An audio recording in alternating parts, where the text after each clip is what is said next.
खतरा मंडरा रहा है। फिर से चीन में कोहराम मचा हुआ है और अब हिंदुस्तान के अलग अलग हिस्सों से भी इसके मरीज मिले हैं। केंद्र सरकार ने अलर्ट जारी किया है। हेल्थ मिनिस्टर जेपी नड्डा ने कहा है कि ये कोई नया वायरस नहीं, लेकिन हवा से फैलता जरूर है, लिहाजा पड़ोसी देश पर नजर बनी हुई है।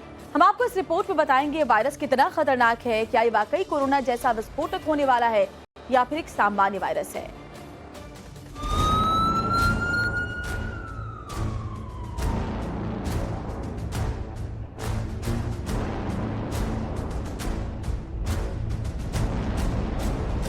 कोविड-19 जो है वो भी एक वायरस है जो कि रेस्पिरेटरी वायरस है। ये भी रेस्पिरेटरी वायरस है, रेस्पिरेटरी सिस्टम के ऊपर अटैक करता है। दोनों इन्फ्लुएंजा जैसा सिम्टम प्रोड्यूस करते हैं क्लिनिकली, लेकिन जेनेटिक लेवल पे दोनों दो अलग अलग तरह के वायरस हैं। डर है, खौफ है, आशंका है, फिक्र है, बेचैनी है, और ये इसलिए क्योंकि फिर से एक विनाशक वायरस की आहट है। फिर चुपके से पसरने वाली बीमारी ने दस्तक दी है। अंदेशे में लिपटी ये तस्वीर है गुजरात के अहमदाबाद की, जहां एक बच्चे को इसी वायरस के शक में भर्ती करवाया गया, जिसकी दहशत है ड्रैगन डोल रहा, जिसका नाम ह्यूमन मेटा न्यूमो वायरस है। रिपोर्ट्स के मुताबिक 2 महीने के बच्चे की तबीयत खराब होने के बाद उसे 15 दिन पहले अस्पताल में भर्ती करवाया गया था।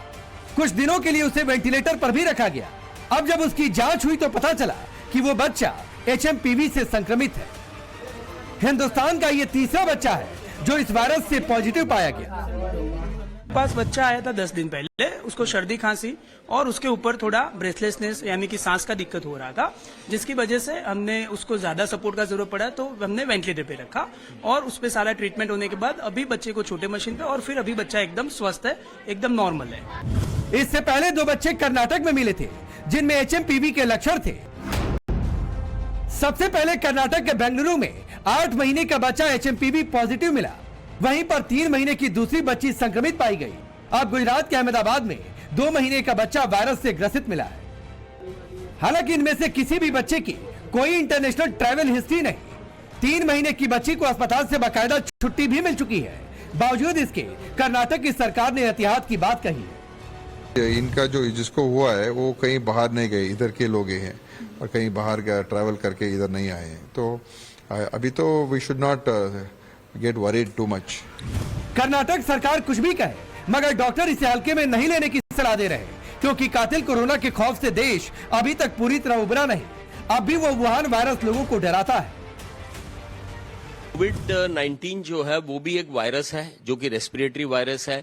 ये भी रेस्पिरेटरी वायरस है, रेस्पिरेटरी सिस्टम के ऊपर अटैक करता है। थोड़ा बहुत जो सिम्टोमेटोलॉजी है वो डिफरेंट हो सकती है, थोड़ा बहुत प्रोग्नोसिस डिफरेंट हो सकती है, लेकिन ये सब रेस्पिरेटरी वायरसेस हैं। इसके अंदर influenza, parainfluenza, respiratory syncytial virus, ये सब रेस्पिरेटरी सिस्टम को अटैक करते हैं। तो सबसे बड़ी बात यह है कि इनके जो सिम्टम्स हैं वो सारे वायरसेस के ऑलमोस्ट सेम होते हैं। अब सवाल ये है कि क्या HMPV का ये स्ट्रेन कोरोना जैसा ही खतरनाक है? क्या कोरोना की तरह इसको लेकर भी चीन कुछ छिपा रहा? क्या आने वाले दिनों में ये HMPV भी विस्फोटक हो जाएगा? इन सवालों का जवाब जानने के लिए सामने आया था, वहीं से कोविड-19 दुनिया में पसरने लगा, लेकिन तब भी शुरुआती दौर में चीन इसे मानने के लिए तैयार नहीं था। इस बार भी HMPV दिसंबर 2024 में ही तेजी से फैलना शुरू हो चुका है, मगर चीन इसे खतरनाक मानने से इनकार कर रहा है। कोरोना एक से दूसरे में फैलने वाली बीमारी थी, उसमें भी सांस लेने में तकलीफ होती थी और इसमें भी कमोवेश वैसे ही लक्षण दिखने को मिल रहे हैं। हालांकि ये अब तक उतना ज्यादा खतरनाक नहीं है। कोरोना वायरस के वक्त भी विश्व स्वास्थ्य संगठन ने उसे महामारी घोषित करने में देरी की थी। इस बार भी विश्व स्वास्थ्य संगठन चीन से पूछताछ ही कर रहा है और चीन ठीक उसी तरह का जवाब दे रहा है कि जैसे कोरोना के वक्त देता था। इंटरनेशनल ट्रैवलर के लिए खतरे से इनकार कर रहा है। जबकि कोरोना ने जैसे सब कुछ तबाह, तो चाइना में है, वो कितना वहां पर करेगा हार्म आने वाले दिनों में पता चलेगा, और वो वेरिएंट क्या वर्ल्ड ओवर स्प्रेड होता है वो भी टाइम ही बताएगा। बट अभी जो हमारे पास वेरिएंट है तो वो उसमें तो ऐसा कोई लाइफ थ्रेटनिंग हमने बहुत ज्यादा नहीं देखा है। माइल्ड वायरल इन्फेक्शन की तरह बिहेव करता है। HMPV के मरीज हांगकांग में भी मिले थे।